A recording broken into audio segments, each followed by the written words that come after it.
Cam. I need to ask you something. My housing placement has an error. How many other contacts did you try first? 3. Bring your bags in. She knocked at 7:14 on a Wednesday. I know the time because I was in the middle of something time-sensitive when I heard it. A treaty framework analysis that was due to the seminar director by 0800 Thursday morning, which had been consuming my desk and my evening and my significant goodwill toward the Accord Diplomatic Studies program in general. Open the door. Vel-Sora stood in the hallway with her blue skin and her silver hair, and the expression of someone who had been standing outside a door for longer than she should have before knocking. "Cam," she said. "I need to ask you something." "Come in," I said. Because I am, apparently, the kind of person who says that before hearing the question. We had been in the same diplomatic studies cohort for 8 months. 42 students from 19 species, learning the architecture of interstellar negotiation in a program that took 3 years and produced the people who were supposed to prevent wars between civilizations. Vael was, by any measure, one of the strongest students in the cohort. Her analysis was precise, her language work was exceptional, and she had the specific quality that the best diplomatic practitioners had. The ability to hear what was underneath what was being said, which was the thing that textbooks described and could not teach. I was adequate, competent, working hard in the specific way that people work hard when they are aware that they are among people who are better at this than they are, and have decided to keep going anyway. We had been study partners since month 3. Not because we were similar, we weren't particularly, but because the treaty framework analysis component of the program had turned out to require a specific combination of pattern recognition, her, and structural logic, me, and we had discovered this about each other during a late-night session in the seminar library and had been meeting twice weekly since. She had not, until this evening, knocked on my door. She sat on my couch with her hands folded in her lap and explained in the precise, organized way that she organized everything. Her housing placement, which had been arranged through the Off-World Student Accommodation Bureau, had experienced an administrative error. The family she was placed with had relocated without updating their bureau record, which meant she had arrived at their address that evening with her bags and had found an empty house and a forwarding notice for a postal carrier that was not her. The bureau's emergency line had a 36-hour response window. The Student Services office closed at 6. "I checked the approved visitor list for the dormitory complex," she said. "Your name is on it. From the study session access I registered in month 4. So you could get in the building," I said. "Yes," she said. "I apologize for the presumption. I tried 3 other contacts first." I looked at her.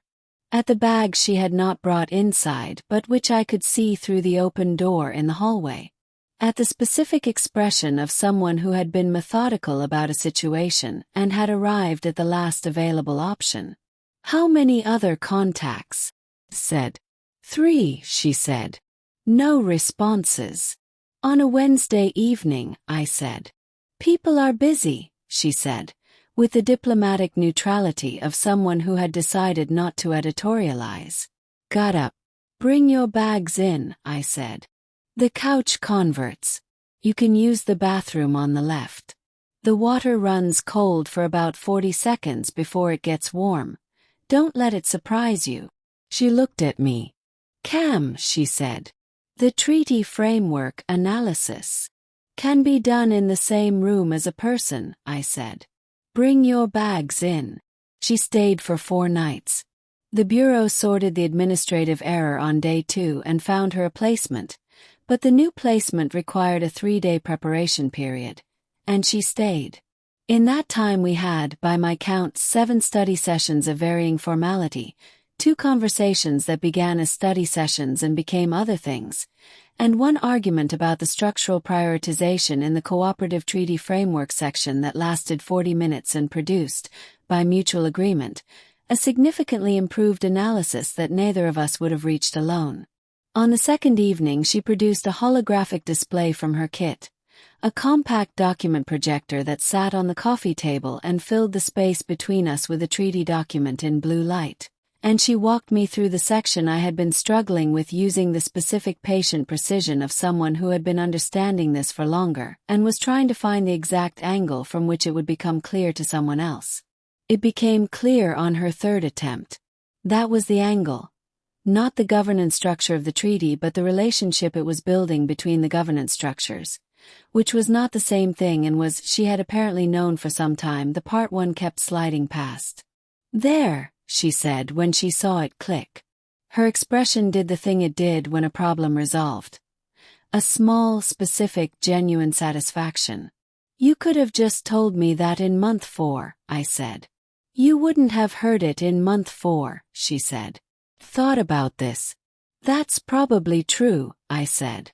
On day 4, the placement was ready and the bureau sent the address, and Vael sat on the couch with it converted back to its original configuration and looked at the city through the window with the expression of someone completing a cataloging of a specific set of days. "I want to tell you something," she said. "Okay," I said. "In the Vel-Sora diplomatic tradition," she said, "when a person offers shelter without conditions, they are called Vel-Sora. Means the open ground. The place where a traveler can stop without cost. I have a couch that converts," I said. "Yes," she said. "That is the minimum requirement for the designation. A place to stop. I think your tradition's threshold is pretty low," I said. "No," she said. "It is quite rare. Most people have conditions." I looked at her. At the holographic display she had packed back into her kit. At the treaty framework document that was now, as of this morning, submitted and assessed as one of the stronger analyses in the cohort session. 3 contacts who didn't respond, I said. "It was a Wednesday evening," she said. "People are busy." "Vael."